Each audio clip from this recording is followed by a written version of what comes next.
Bien, buenas tardes y bienvenidos todos a la sesión de la tarde de esta primera jornada. Es para mí un honor muy especial tener la oportunidad de presentar al profesor Francisco Javier Pérez, eh, que es uno de los lingüistas, historiadores de la lingüística más importantes y uno de los lexicógrafos más importantes de Venezuela. El profesor Francisco Javier Pérez es licenciado en Letras, magíster en Historia y doctor en Historia por la Universidad Católica Andrés Bello, en Venezuela. Es individuo de número de la Academia Venezolana de la Lengua, a la que se incorporó en el año 2005, con un discurso de incorporación en el que también trató temas de historia de la lingüística en Venezuela. Es autor de numerosos artículos y libros, entre los cuales cabría mencionar su Historia de la Lingüística en Venezuela de 1988, que es un libro pionero en su ámbito. Muchísimos otros libros, como el del orientalismo y la lingüística sánscrita en la Venezuela del siglo XIX, la historia del purismo lingüístico en Venezuela, centrado en la figura de Julio Calcaño, entre otros autores, así como es coautor, junto con Rocío Núñez, del Diccionario del Habla Actual de Venezuela, de 1994, si no me equivoco, y autor único del Diccionario Histórico del Español de Venezuela, obra en marcha, de la que se han publicado ya dos primeros volúmenes, entre muchísimos otros artículos, libros y trabajos a los que ha dedicado, no solamente en la lingüística, en la lexicografía, la historia de la lingüística, la literatura y el ensayo, género al que ha dedicado también varios libros. Desde el año 2015 es secretario general de la Asociación de Academias de la Lengua Española en Madrid y es profesor jubilado de la Universidad Católica Andrés Bello, de la que se jubiló con el máximo escalafón académico. Es para mí, repito, un honor muy especial poder presentarlo y sin más le dejo la palabra al profesor Francisco Javier Pérez. Bueno, muchas gracias primero por esta magnífica presentación que ha hecho Antonio, que ha sido uno de mis alumnos más brillantes y me emociona mucho que esté aquí en Neuchâtel formando parte de este magnífico equipo de trabajo que dirige estupendamente el profesor Juan Pedro Sánchez Méndez, y también agradecer la invitación de la universidad para estar aquí en esta tarde, por segunda vez en Neuchâtel.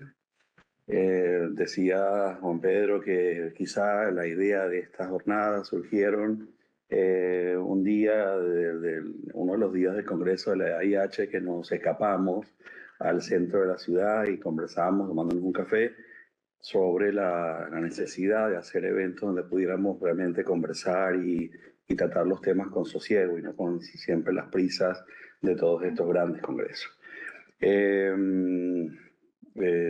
Yo he escrito mi texto, que voy a leer seguidamente, donde pretendo o intento hacer un panorama de lo que ha sido la lingüística ilustrada en Hispanoamérica, aunque es una gran pretensión que no cumplo, sino enfocándome en el caso de Venezuela, por una circunstancia, no solamente por la de ser yo venezolano y estudioso de estos temas para Venezuela, sino porque eso que podemos entender por lingüística ilustrada produjo en la Venezuela de ese tiempo, finales del siglo XVIII, comienzo del siglo XIX, una serie de grandes figuras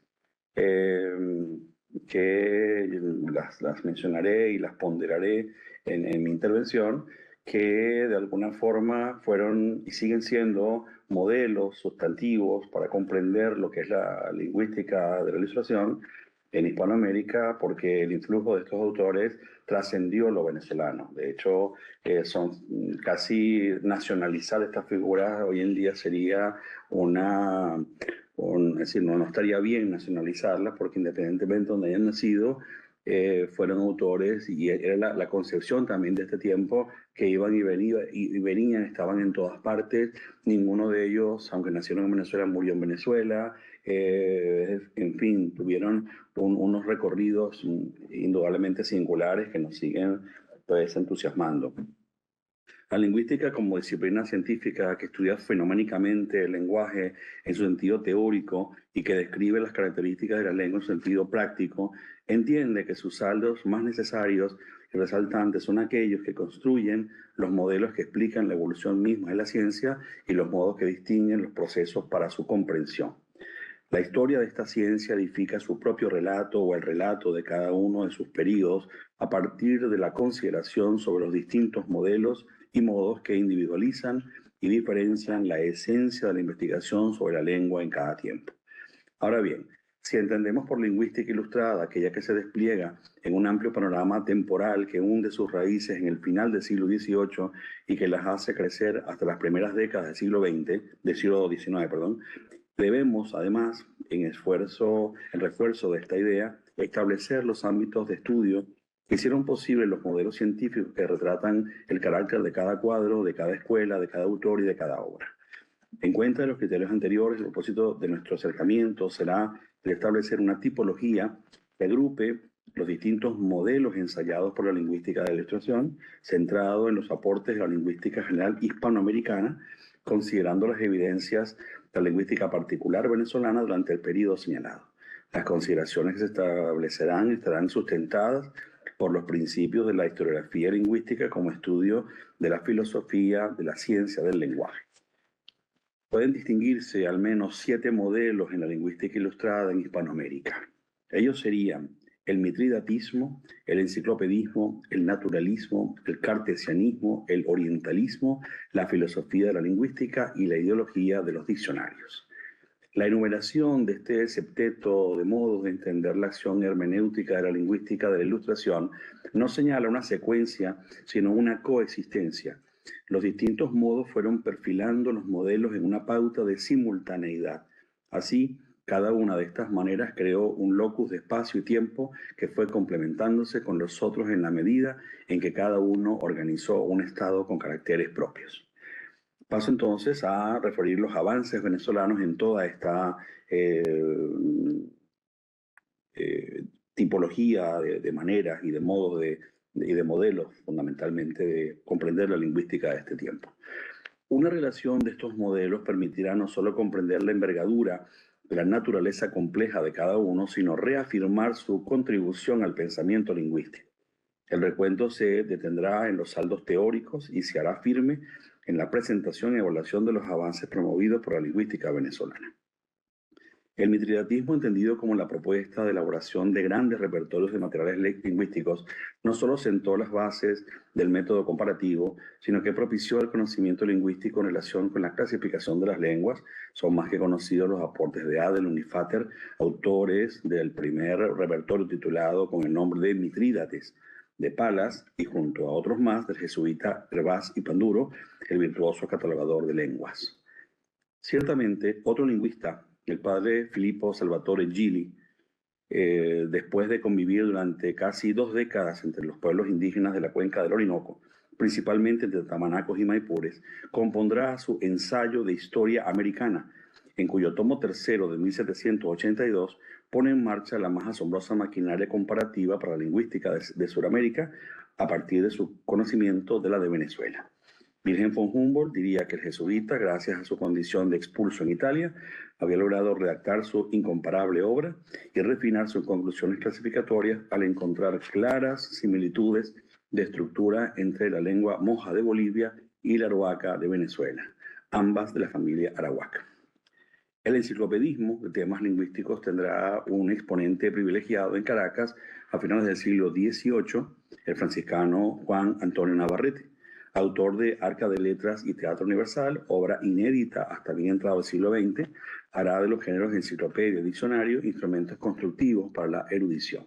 Así, entre muchos otros, en consonancia con el principio del tesoro como diccionario de diccionarios, el que él mismo titula Diccionario de algunos términos y frases usados en filósofos, astrólogos, políticos, médicos, cirujanos, geógrafos, históricos, teólogos, juristas, cortesanos y cristianos modernos de nuestro tiempo y algunos regulares y ceremoniales, una muestra adelantada de la discografía de especialidad.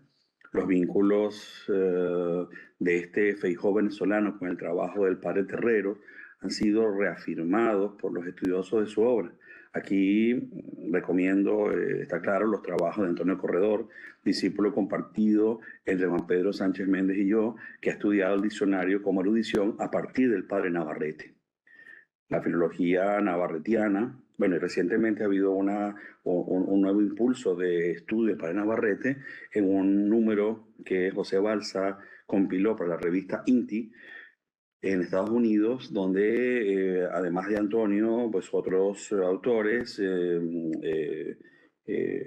han estudiado la obra de Navarrete desde distintas perspectivas, como músico, como geógrafo, como lexicógrafo, como sabio.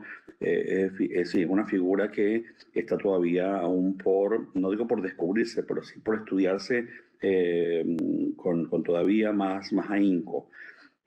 Una de las autoras de esta compilación que comento, una profesora llamada, de origen alemán, llamada Sabine Schnabelschuss, ella ha destacado que como un punto muy favorable de la lingüística venezolana de ese tiempo, como en Venezuela, lo que quizá tardó para México, decía mismo Perú, 3 siglos, en Venezuela se hizo durante unos 50 años, o si queremos decir un poco, durante el siglo mismo XVIII, en la idea de que la historia y la filosofía de las ciencias occidentales en Venezuela, el siglo de las luces, como ella misma, como se denomina, y ella misma lo reafirma, creó, digamos, ese momento tan brillante para los estudios lingüísticos y filosóficos sobre el lenguaje en la Venezuela de ese tiempo. La filología navarretiana, como decía, se ha visto aumentada recientemente con la compilación de estudios que José Balsa ha coordinado para la revista sobre literaturas hispánicas y transatlánticas INTI, que se edita en los Estados Unidos. El conjunto de los autores y las temáticas no puede ser más elocuente y bueno, lo destaco, pero no me voy a detener en ello. Lo destaco como acabo de hacer, pero no me detengo en ello más. Muy cercano en intenciones a los dos modelos anteriores, a su aparición en naturalismo ilustrado, en respuesta a esa idea sobre la preponderancia de lo natural a lo social, una batalla que entre otros protagonizaron Rousseau y Voltaire, ídolos tanto en Europa como en América. La exploración natural de base lingüística tendrá como exponente estrella al viajero prusiano Alexander von Humboldt, que ya he mencionado esta mañana, quien recorre el oriente de Venezuela, el centro, los llanos y la selva guayanesa, en la búsqueda de orígenes que son a la par naturales, geográficos, astronómicos, botánicos, zoológicos y etnolingüísticos. La lengua que hablan las personas y que se habla en los lugares que recorre, en compañía del botánico francés Aimé Bonpland, conquistarán una amplia influencia en el desarrollo de esta ciencia en Venezuela, que nace conducida por el afán clasificador y por las búsquedas de los orígenes etnológicos. Sus títulos lingüísticos más reseñables, es decir, en el libro que mencionaba el profesor Hernández esta mañana, Viaje a las regiones equinocciales del Nuevo Continente, hay varios textos lingüísticos que están allí en lugares específicos que constituyen pues la base del aporte humboldtiano a la lingüística venezolana. Entonces los títulos de estos textos que son los siguientes: vocabulario comparado Chayma-Tamanaco, el vocabulario de la lengua de los chaymas de las misiones de Caripe, el vocabulario maco y finalmente el vocabulario comparado Parene-Maipure, que están integrados a la memoria científica de sus viajes venezolanos. Básicamente son lenguas de origen caribe que del oriente de Venezuela que recorre Humboldt y que las apunta, las anota para que formen parte de la memoria lingüística también de sus viajes.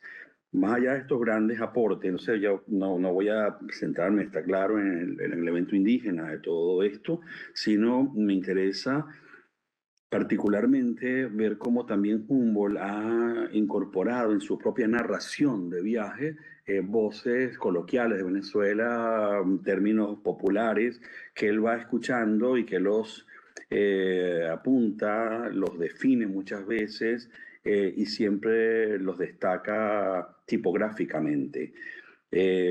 Una lista con estas voces serían ajío, noto, añil, arepa, bachaco, bejuco, bohío, cabildo, caimán, cambur, caney, canoa, en fin, una serie bastante larga de voces venezolanas de las cuales todavía se siguen usando la gran mayoría y que constituyen como ese conjunto fundamental del español de Venezuela, compartido en algunos casos con otros países del continente o del Caribe. Junto a este tipo de unidades léxicas, Humboldt consigna un conjunto de voces de la institución social del régimen colonial, que también es un evento bastante interesante. Esta mañana el profesor Hernández lo decía suficientemente, como también Humboldt hace hace señalamientos sobre el elemento político español, el elemento social también del tiempo que él está en América. Eh, Dice, por ejemplo, consigna voces de la institución social del régimen colonial vigentes todavía en la Venezuela ilustrada, como por ejemplo español, con el significado de blancos nacidos en América, que todavía sigue estando vivo en muchos lugares del continente, frente a europeo como verdaderos españoles, los que han nacido en la metrópoli, es decir, en Madrid. Esas son palabras de Humboldt, no mías, destacando los sinónimos de chapetón y gachupín, asimismo otras de este mismo ámbito como criollo, isleño, ladino, manumiso y sambo, que el propio Humboldt las describe en su narración y que al hacerlo no solamente referencia a voces que son sustantivas para nuestro español, sino que deja también allí una marca ideológica fundamental del tiempo de su tiempo español. La lingüística cartesiana que en Venezuela se va introduciendo progresivamente, dos referencias jesuíticas precursoras las podemos identificar en los misioneros del Oriente venezolano, la gestión del padre Denis Meslin, amigo íntimo de Descartes, y más aún la obra de Pierre Pelleprat, otro jesuita, autor de las introducciones a la lengua, la introducción, perdón, a la lengua de los Gálibi del año 1655. Si lo que estoy haciendo es repasando cada una de esas categorías que al comienzo establecí, destacando algunos nombres que son clave para sustentarlas. Entonces, en este momento, eso que podemos llamar lingüística cartesiana, valiéndome, como se sabe, de una denominación que el propio Chomsky da en uno de sus libros más notables, que de alguna manera ha calado, es decir, no es que mi lectura es una lectura chomskiana de esto, no, pero uso el término lingüística cartesiana porque me parece que es muy ilustrativo para esto que quiero señalar. Entonces, estas dos referencias jesuíticas que aporto son dos simples datos de cómo lo cartesiano también tuvo una presencia en esta perspectiva de la descripción de las lenguas indígenas, que siempre, como ustedes saben, en Hispanoamérica es un elemento constante. Pero en realidad, el autor que quiero presentar de esa forma como un lingüista cartesiano es a Simón Rodríguez, que es también un hombre que esta mañana salió en la conferencia del doctor Hernández, bueno, es una de las grandes figuras de la intelectualidad venezolana de este tiempo, un autor realmente muy singular, muy original, muy distinto a todos los demás, un autor que todavía tiene que seguirse estudiando porque es apenas, yo diría que un 10% lo que podemos hoy identificar en procesos capitales de filosofía del lenguaje y de la lingüística en Simón Rodríguez.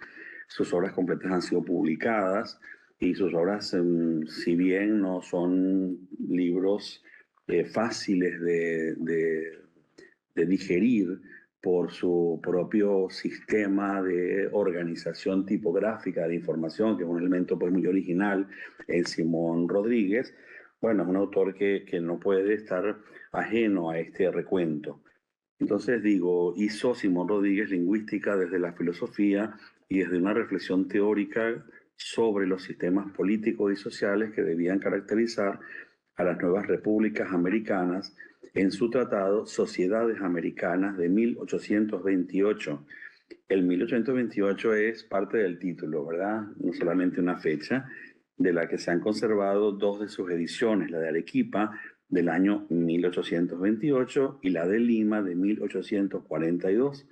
En el pródromo de la primera edición construye un aparato conceptual para comparar lengua y gobierno y en él, entre muchos otros principios, asienta dos sobre la moralidad del idioma que se equipara con la de las sociedades que desea para América y la identidad entre la posibilidad de que el lenguaje pinte la realidad con palabras y dibuje repúblicas con justicia ortográfica. Entonces, esto que pudiera resultar, bueno, raro dentro de la concepción y la reflexión lingüística de este tiempo, al contrario, marca una suerte de obsesión de Simón Rodríguez por construir esta ecuación. La lengua mejor hablada, la lengua mejor escrita, la lengua mejor pensada, es la lengua que va a producir o debería producir mejores gobiernos, gobiernos más ordenados, gobiernos más coherentes. Y claro, en su tratado y en su propuesta es un deseo, está claro que no ha cumplido ni en el siglo XIX ni nunca más, ¿verdad? Al contrario, es un tema que puede seguir fecundándonos en muchos otros planteamientos, en la idea de creer o de entender que se ha hablado mucho de esto, no, sino para un gobierno, para un ciudadano común y corriente. Es decir, en la medida en que una persona habla mejor y habla mejor en el sentido, no me refiero de manera purista, ¿verdad? Me refiero de que se use su lengua para expresarse de la mejor manera posible y para escribirla de la mejor manera posible, es decir, la manera para que me entiendan. Esa persona puede ser superior o mejor que otras. Ahora, si esto lo llevamos a un gobierno, pues imagínense de lo que estamos hablando. Un poco la historia, muerto Simón Rodríguez, de este vínculo que él busca proponer en Hispanoamérica ha sido todo lo contrario, ¿verdad? Una suerte de declive permanente hasta llegar quizá a las barbaridades que hoy en día podemos ver no sé si llamarlos presidentes o gobernantes o políticos hispanoamericanos del día de hoy mismo, en donde, y de gobiernos, donde estos temas no cuentan, donde el peor expresarse, el peor hablar, el peor escribir, el mostrarse de la manera más chabacana, son como los grandes cartas que tienen que mostrar algunos de estos presidentes. Entonces, y de esa misma manera discurren sus gobiernos. Digo, es un tema siempre original, interesante. Dice Simón Rodríguez, bueno, y lo de la justicia ortográfica me parece también una idea para pensarla mucho. Dice, a tres principios, origen, uso constante y pronunciación, como los de la ortografía, reducen estas sectas, las habla, al arte de dibujar repúblicas. Son sus palabras. Rusoniano hizo del pensamiento ilustrado una virtud de vida y obra. Epígono del pensamiento de Simón Bolívar, que él mismo había contribuido a conformar. Pues se dice mucho siempre eso, que Rodríguez fue uno de los maestros de Bolívar, y bueno, sí, pero eso es una suerte, para Venezuela es una suerte de ritornelo que se dice todo el tiempo, como de Andrés Bello. Los maestros de Bolívar fueron Andrés Bello y Simón Rodríguez. Bueno, eso poco importa, importan sus ideas y no tanto esa idea muy pobre de comprender la grandeza de los personajes históricos, que es, bueno, sí, estaban cerca de Bolívar y por lo tanto fueron tan importantes como Bolívar, fueron tan geniales, fueron tan grandes hombres. Eso en realidad no interesa. Interesa evaluar no políticamente la figura de Simón Rodríguez. Entonces decía que él mismo había contribuido a conformar, en especial en cuanto al estudio del credo de la Ilustración, en donde Bolívar también tiene mucho que decir. Yo en mi texto no me ocupo ni de Bolívar ni de Miranda, que si bien son nombres pues, muy grandes de este tiempo ilustrado, no hicieron obra lingüística. Sus obras han sido, eso sí, estudiadas lingüísticamente, que es otra cosa. La lengua de Bolívar, hay un célebre tratado de Marta Hildebrand, una lingüista peruana que vivió muchos años en Venezuela, discípula de Rosenblatt, que hace ese libro que sigue siendo una obra realmente muy notable. Y el profesor Belda, Francisco Belda, hizo uno parecido de menor entidad sobre la lengua de Miranda, pero ellos mismos, ni Miranda ni Bolívar, hicieron obra lingüística. En cambio, sí, ni siquiera tampoco reflexión lingüística como tal, recorrer, digamos, conservar los escritos políticos de Bolívar, no hay prácticamente un interés en subrayar lo lingüístico en nada. Entonces decía, Rodríguez escribirá, justamente siendo cercano a Bolívar, escribirá su más notable empresa de reivindicación de la figura del prócer venezolano, tan denigrado antes y después de muerto, escribiendo un libro que él titula Defensa de Bolívar, que se publica en el año 1830, que es uno de los tratados más importantes para comprender la situación política, ideológica y mental de este tiempo, que es el tiempo en el que Bolívar muere. La evaluación lexicográfica que codifica para desactivar la expansión de los insultos proferidos contra Bolívar constituye no solo un monumento en favor del agredido, sino un documento inestimable para dibujar los conflictos que acarreaba la aceptación de un nuevo orden político en Hispanoamérica, que levantaría numerosas hogueras verbales, como ha señalado el historiador venezolano Ramón Díaz Sánchez. Los datos léxicos que sustentan la exégesis de Rodríguez hacia el que fue, su discípulo, su amigo, su compañero y su ídolo, no deja dudas sobre la prodigiosa gestión de afianzamiento del nuevo orden muy parcialmente consolidado. Elaborará una lista con 67 improperios que se le decían a Bolívar en este tiempo.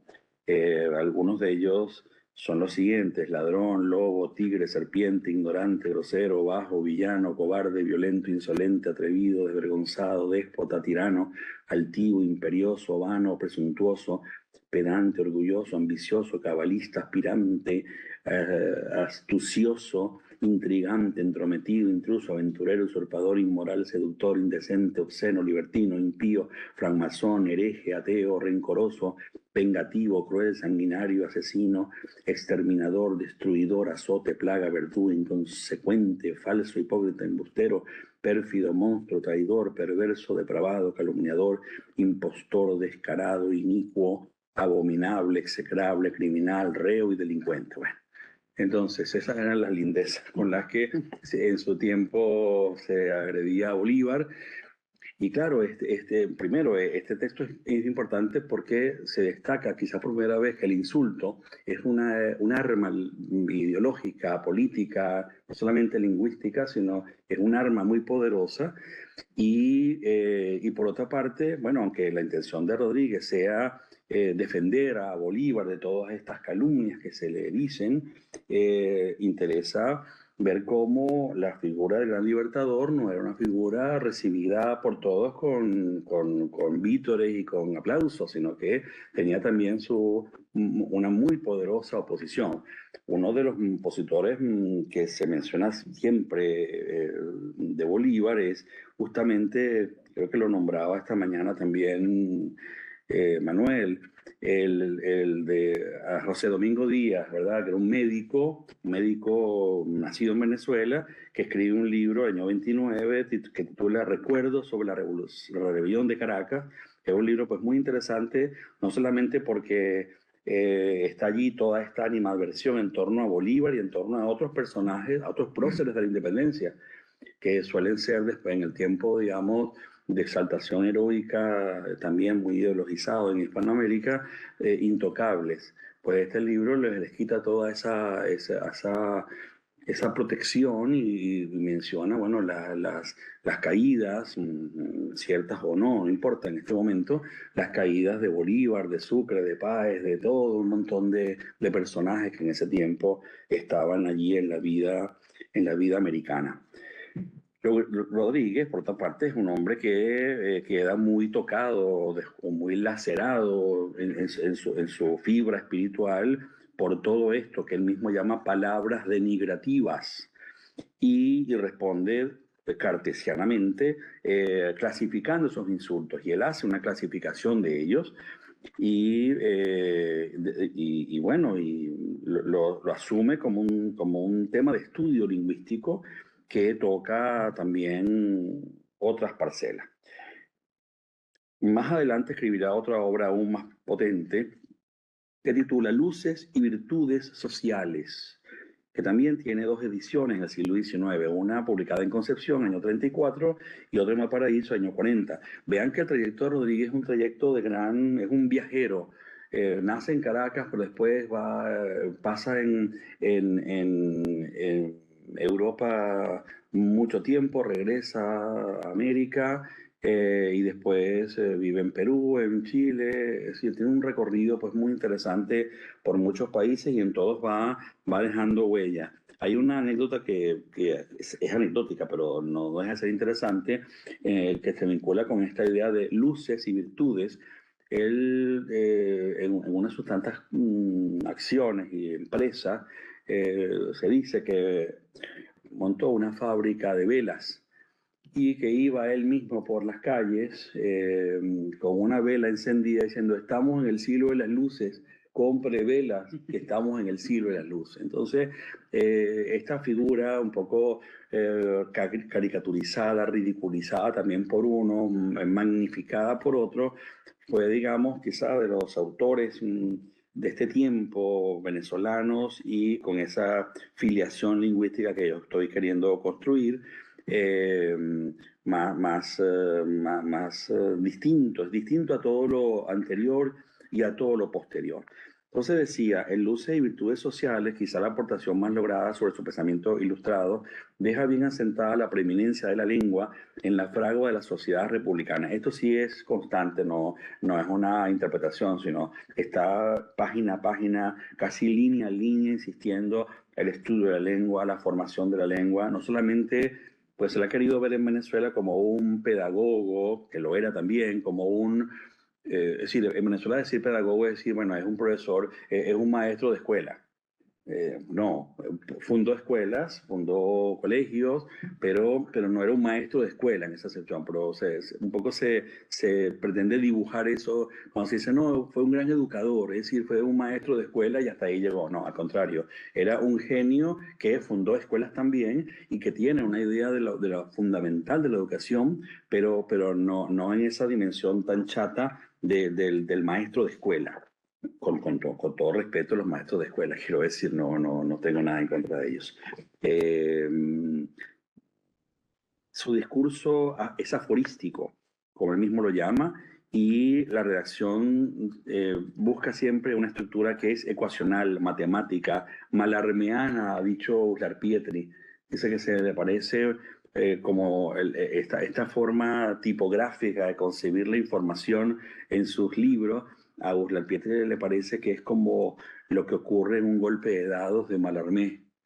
Entonces dice, es decir, Rodríguez adopta esta forma y vuelca sus reflexiones, reafirma una lingüística del uso, que es la lingüística que ahora también Andrés Bello y otros muchos autores del 19, y que todavía a día de hoy sigue siendo para todos el gran, eh, la gran posibilidad de entendernos y entender que la lengua no la hacen los gramáticos, ni la hacen los lingüistas, ni la hacen las academias, ni la hacen, no, sino que la hace la gente cuando habla. Revalorizar el uso como fuerza poderosa de la lengua. Pues también Rodríguez lo subraya en este libro. Entonces, y cuando habla del uso, él lo llama el tirano de las lenguas. Es decir, el uso es el que manda finalmente. No mandan los otros ni manda nadie, y mucho menos los políticos. Los políticos cuando intentan hacer lingüística, quiero decir, esto es una exageración, cuando intentan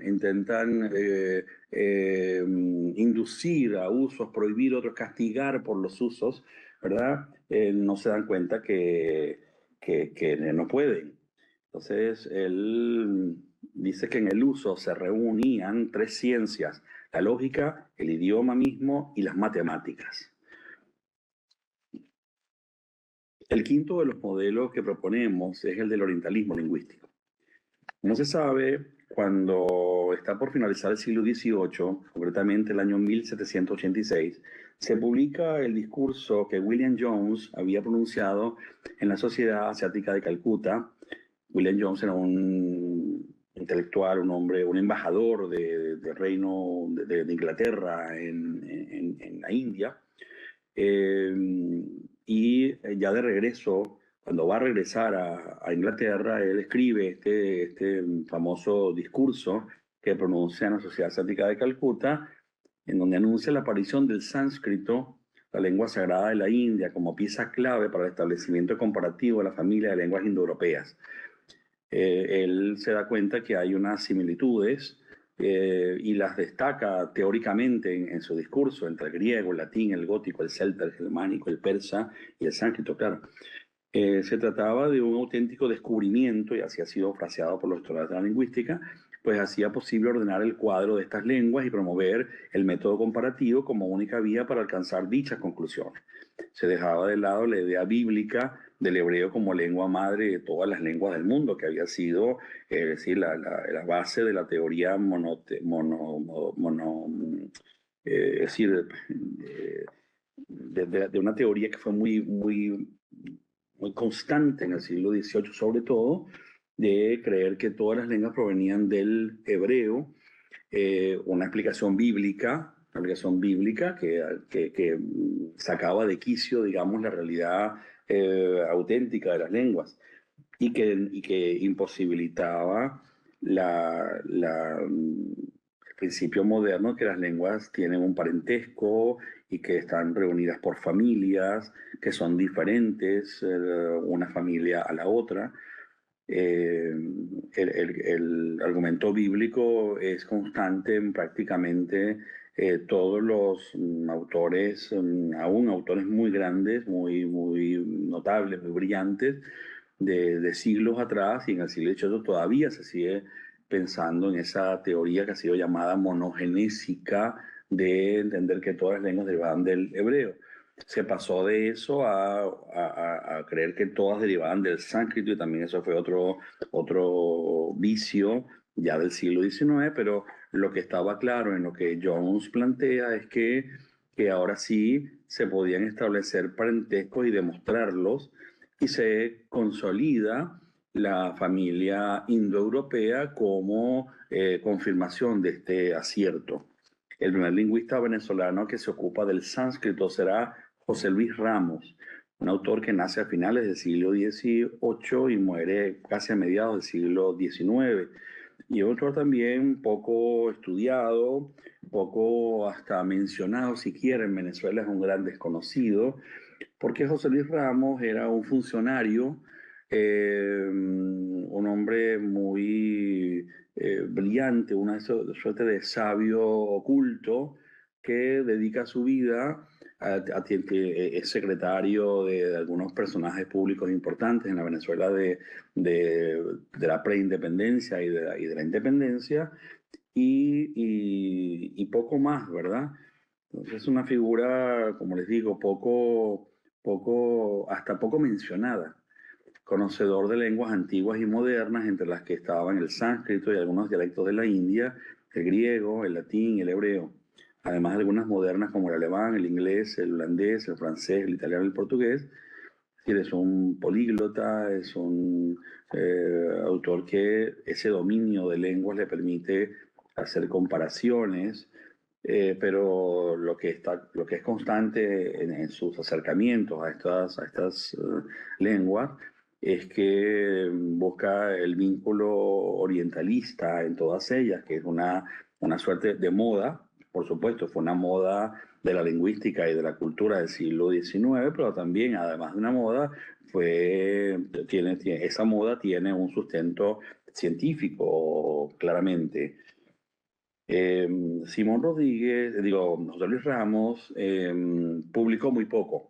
Y de él se conservan, bueno, un silabario de la lengua española, que es una obra igualmente muy interesante, con una estructura descriptiva muy moderna, pero lo mismo, ha sido visto como que un silabario para quienes, para los niños que estaban aprendiendo a escribir, por lo tanto es una obra menor, eso no importa nada, no es un autor de grandes textos gramaticales, sino un silabario. Eh, Sus obras, y además de esto, se han publicado en un volumen que publicó hace muchos años la Academia Venezolana de la Lengua, donde se reúne, además del silabario, algunos otros textos ensayísticos y reflexiones de diversa índole, pero esto publicado es apenas una décima parte de todo lo que escribió, que se mantiene inédito hasta hoy en día. En la Academia Venezolana, en el archivo de la Academia, en la biblioteca de la Academia, reposan todavía algunos de sus trabajos inéditos que fueron entregados a finales del siglo XIX por uno de los hijos de José Luis Ramos, que era también escritor, Domingo Ramos, y que ya en el siglo XX Blas Brunicheri, un académico nuestro, los descubre él mismo, los rescata, pero no los publica, no logra publicarlos porque son obras a medio hacer, inconexas, un poco fragmentarias. Y es una lástima porque entre esas obras estaba una gramática griega, una gramática latina, es decir, sus obras grandes, sus obras mayores están allí, nunca fueron publicadas en vida, nunca fueron publicadas después de muerto, y yo casi pongo en duda que se publiquen alguna vez. Pero Brunicelli, que fue también uno de mis maestros, generosamente me dio algunos de esos materiales que él mismo había transcrito. Y uno de ellos, que es el que quiero invocar en esta conferencia, es un discurso preliminar, así lo llama José Luis Ramos, a una obra que titularía Observaciones Generales sobre las Lenguas. Y este texto, que es el que quiero compartir con ustedes, trae algunas ideas pues, que son muy destacables. El carácter inorgánico de su obra y la tonalidad inacabada que la caracteriza no impedirán que en Ramos fecunde algunos principios del orientalismo ilustrado que más tarde Bello, su compañero generacional, reasumirá. Cuando define la lengua, asume los logros de la lingüística del siglo XVIII. Ramos la entiende en abierta diferencia con el lenguaje para el que destina el problema del pensamiento como registro de los usos propios de una nación. Es la nueva idea de la gramática particular que aprovecha los restos válidos de la gramática lógica.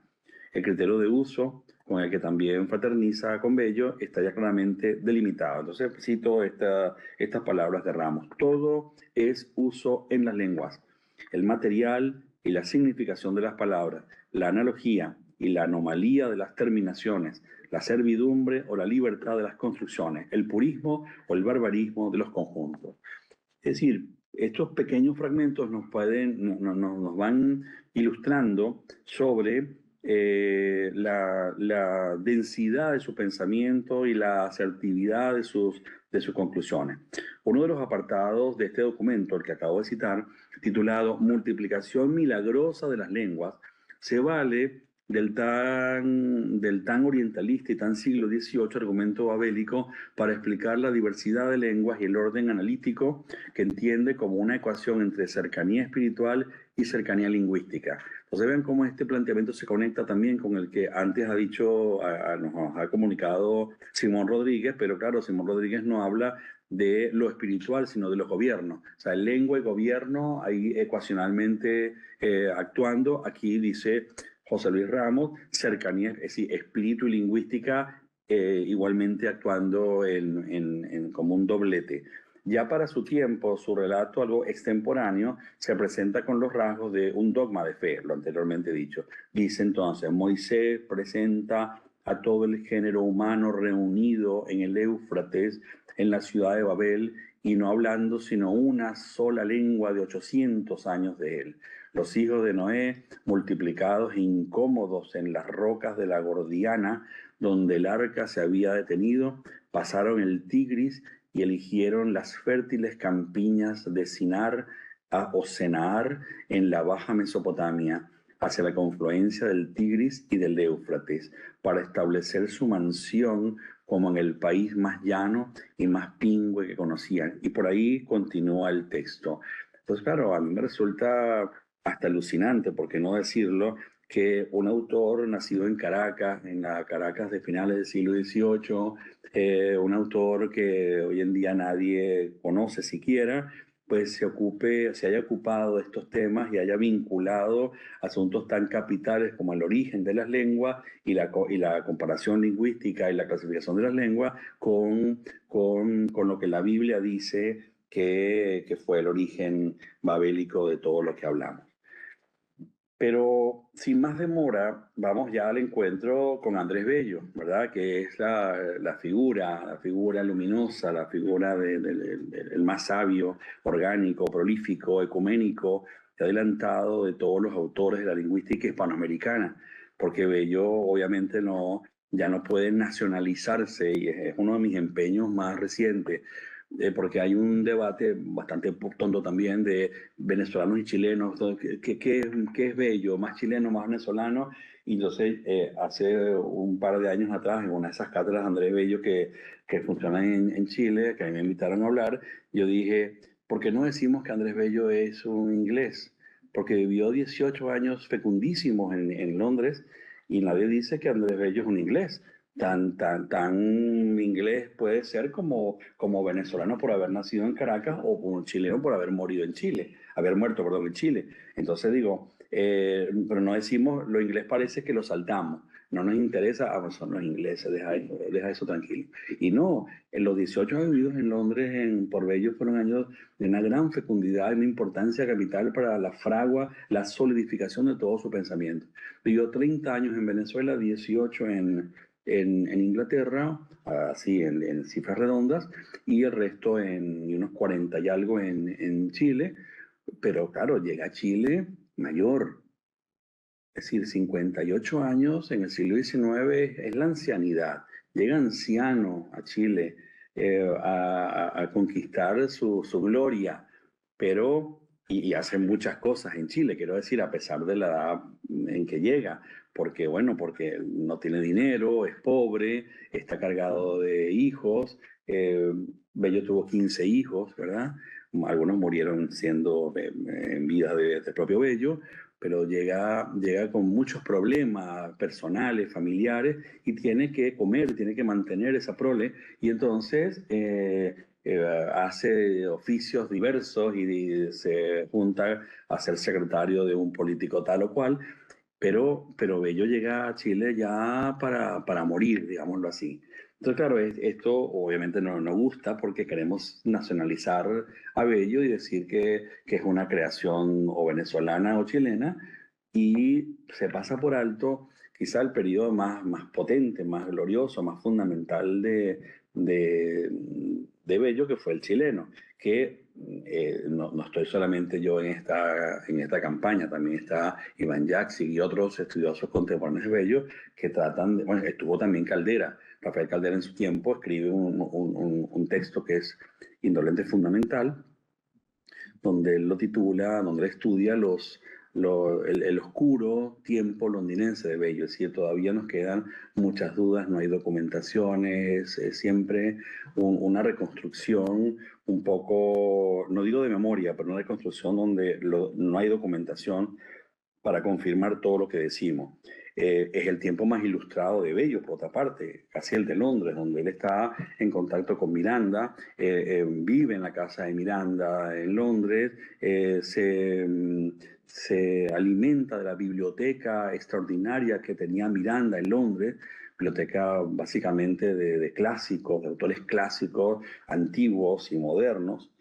Pues bien, aquí está Andrés Bello, filósofo en alto grado, hará de la reflexión sobre la naturaleza de la lingüística su logro más generoso, pues entenderá el estudio de la ciencia como un sistema de interconexiones y no como un conjunto de dedicaciones, como tantas veces se le ha querido ver.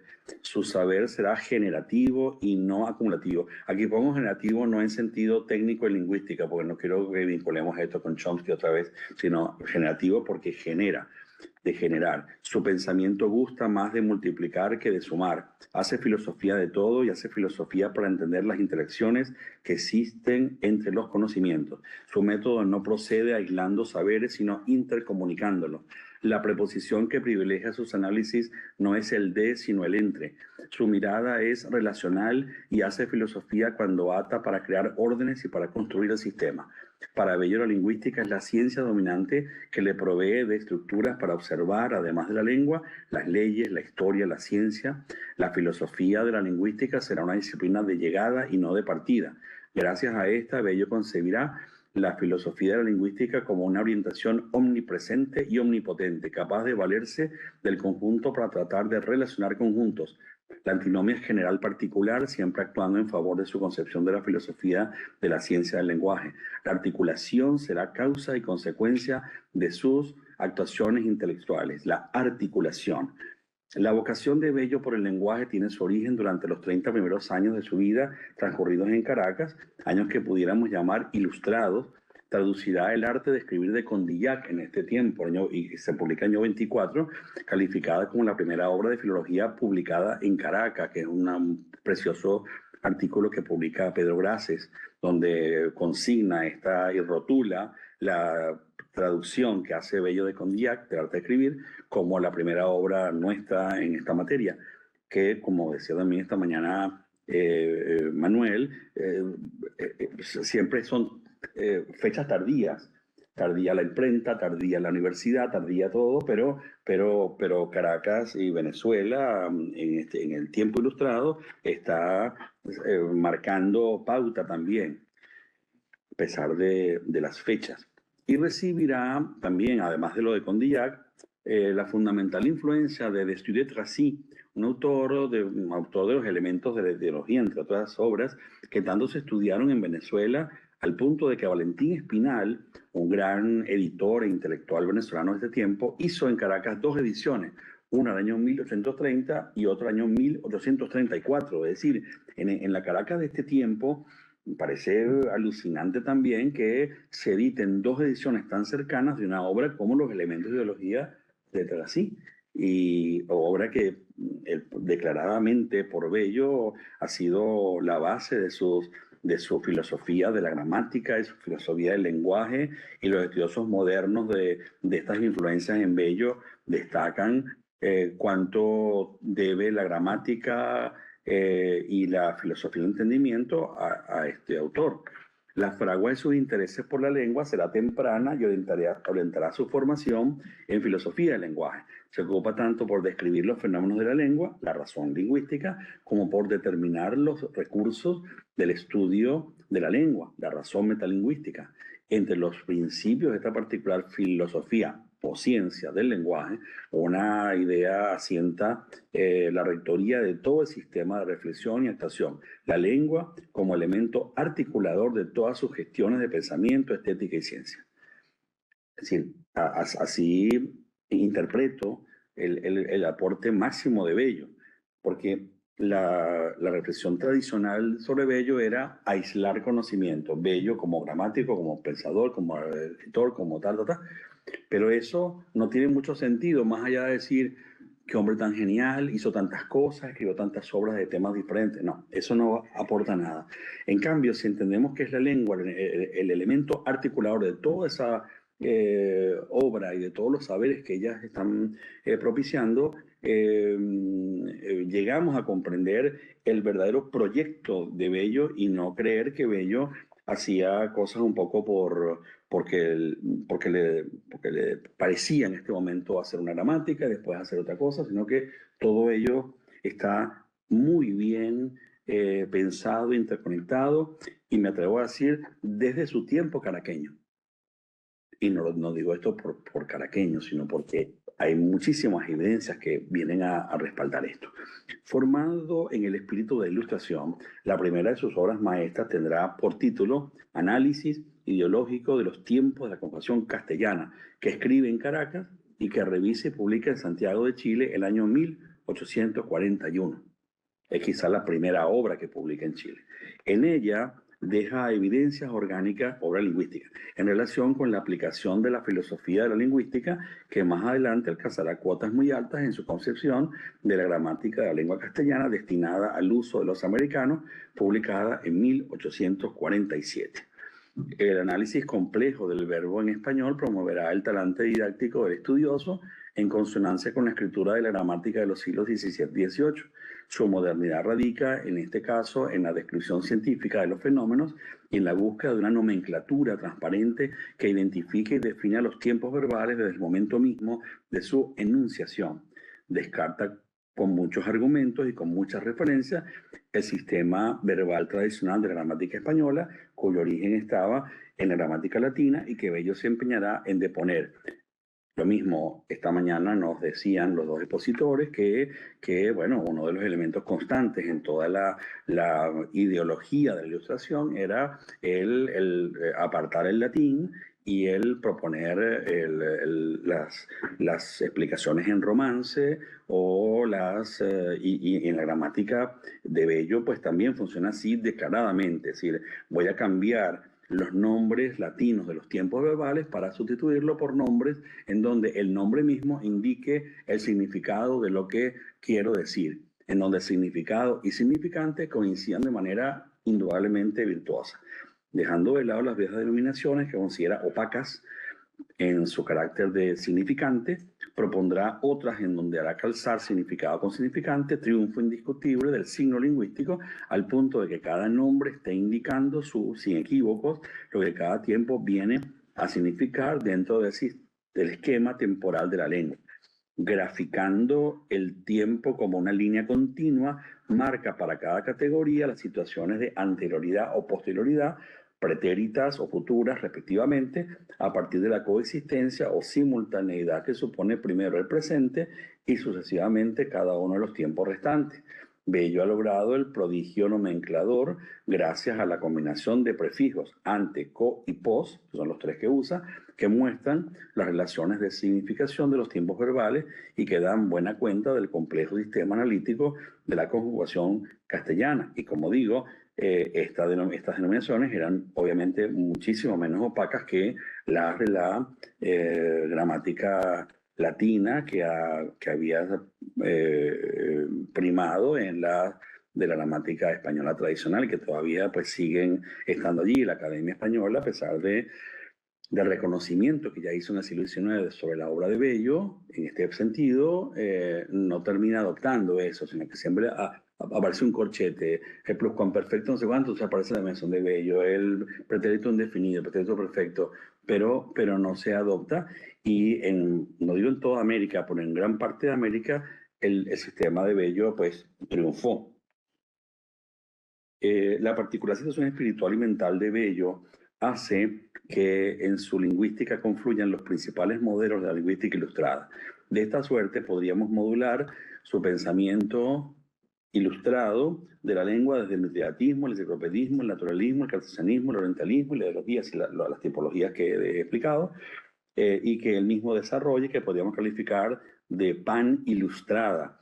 No tengo tiempo pues para decir que de alguna manera yo me he interesado en demostrar que en Bello no solamente hay un gramático novedoso, sino que también hay un orientalista, un comparatista, un conocedor se ha creído siempre que no tenía interés por las lenguas indígenas y si las tuvo en cierta forma, sin haber hecho descripción de lenguas indígenas, es decir, un poco la idea de que Bello es decir, el pensamiento abarcador de Bello, articulador de conocimientos, fue por muchos caminos. Bello estudia la lengua y las lenguas, seducido por el orientalismo inglés de su tiempo, escribirá sobre el desciframiento de las escrituras jeroglíficas egipcias, cosa que también yo he estudiado y que resulta lo mismo, una cosa que no lo esperamos, que este bello un poco mortuorio, que muchas veces quiere venderse, estatuario, aburrido pues con poca garra, que es totalmente falso, escribe un famoso artículo que publica en una de sus revistas londinenses para respaldar el desciframiento de los jeroglíficos que había hecho Thomas Jones, el inglés, al mismo tiempo que Champollion está en París haciendo lo mismo. Entonces, bueno, son aportes indudablemente muy destacados. Y lo mismo, su pasión ilustrada por naturaleza, como admirador confeso de Humboldt, el pensamiento de Bello crea cosmovisiones y la desarrolla para explicar aquello que estudia. Bueno, y yo termino,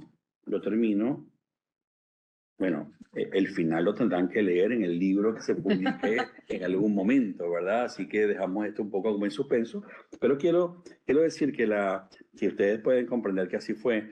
La descendencia de Bellista fue muy rica, no solamente en Venezuela, que es la que voy a destacar ahora para cerrar mi intervención, sino también lo fue en Chile y lo fue en Colombia y en muchos otros países del continente que entendieron la potencia de este astro y que lo llegaron a entender, a estudiar y a reivindicar, porque Bello también tuvo su lado político, vamos, para algunos su lado oscuro, injustamente, por supuesto, que fue el que él era un funcionario de la corona cuando va a Londres y después viene la independencia, no regresa nunca más a Venezuela y se le acusa de infidencia, de que era un traidor, ¿verdad?, a la causa patriótica.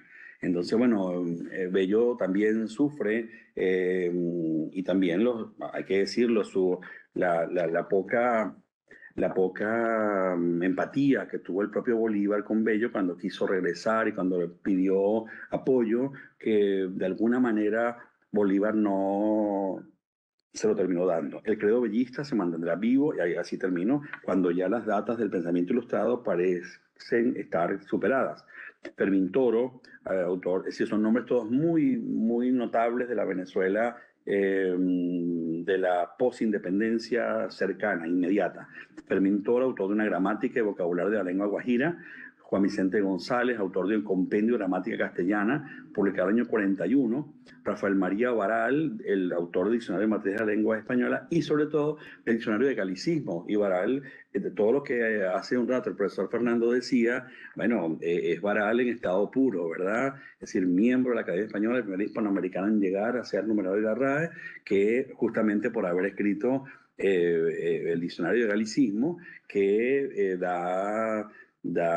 decir, es una suerte de censor también, de censor autorizado, de censor brillante, por supuesto, de censor de excepción, pero censor a fin de cuentas, ¿verdad? Censor que el propio Bello va a censurar, porque después de publicado el diccionario, Bello escribió un artículo para dar cuenta de la publicación del diccionario de galicismo. Tengan en cuenta que Bello vive vive muchísimo. Entonces, claro, comparte o no con lo que está pasando en distintas generaciones. Entonces, Baral, que es muchísimo más joven que Bello, bueno, recibe una reseña de Bello donde Bello dice: el señor Baral sí es un gran conocedor de los fenómenos que perturban a la lengua española en este momento, la presencia de voces francesas, pero él también incurre en galicismo, y entonces Bello le hace una lista de todos los galicismos que Baral usa en su propio diccionario de galicismo, pero no se da cuenta que son galicismos, y le hace esta lista, es decir, el censor censurado, que es un poco la pauta de toda la idea del purismo lingüístico, o de gran parte del purismo lingüístico decimonónico en Hispanoamérica, donde los terribles censores terminan siendo finalmente atacados por otros. Y finalmente, y lástima que no da tiempo, ¿verdad?, para hablar de Cecilio Acosta, que es el último de estos autores que se vincula con este precioso tiempo ilustrado que viene en Venezuela desde el siglo XVIII y que hará dos obras fundamentales: las observaciones al diccionario, dice él, que somete humildemente a la Academia Española, y las observaciones que pueden servir para la nueva edición del diccionario vulgar y de autoridades. Textos que él escribe después de que la Academia Española lo haya hecho miembro correspondiente, y que Cecilia Costa, un poco en compensación con este gesto, escribe estas dos obras que se mantienen inéditas también hasta el siglo XX. Bueno, yo terminaba esto, pero como les digo, no lo puedo leer, ni lo voy a leer, con un apartado que he titulado Inquietudes Finales, donde hago un muy breve recorrido ya con visiones modernas sobre todo este proceso. Una que les recomiendo que lean es un texto precioso que escribe José Gaos, que titula El pensamiento hispanoamericano, donde da montones de pistas, o grandes pistas, mejor dicho, no montones, grandes pistas sobre lo que fue la filosofía de la Ilustración. Y, eh, y bueno, y hago algunos apuntes, como por ejemplo el de entender la riqueza del lenguaje, no solamente de Miranda y Bolívar en estas materias, sino de Páez y Vargas, de Rossi y Espinal, de Cajigal y Codazzi, entre otros autores de este tiempo. Y ya sí, leo el último párrafo para no dejarlos a ustedes con las ganas de oír esto, ¿verdad? Hay un texto muy bonito también de un libro que se llama 100 años de filosofía en Hispanoamérica, que escribió Omar Astorga, que es un filósofo venezolano, donde hace un recuento muy importante sobre el aporte de algunas figuras del siglo XIX en materia de filosofía en Venezuela, y sobre todo una de las figuras más bellas es la de Juan David García Vaca, que fue un filósofo español que vivió muchos años en Venezuela, un hombre muy sabio, y que realmente a él le debemos gran parte del rescate del vello de la Ilustración, que yo también aquí me valido de sus ideas, y que lo hago público reconocimiento. El presente intento ha querido solo observar los modelos de reflexión teórica sobre el lenguaje, que no sobre las lenguas, para fijar una lectura que avance en una dirección historiográfica que estime parentescos de fecundidad americanos o venezolanos, y que permita establecer las correspondencias, interinfluencias y trasvases con los modelos españoles y franceses. Un intento del que estas páginas son solo una entusiasta aproximación. Muchas gracias.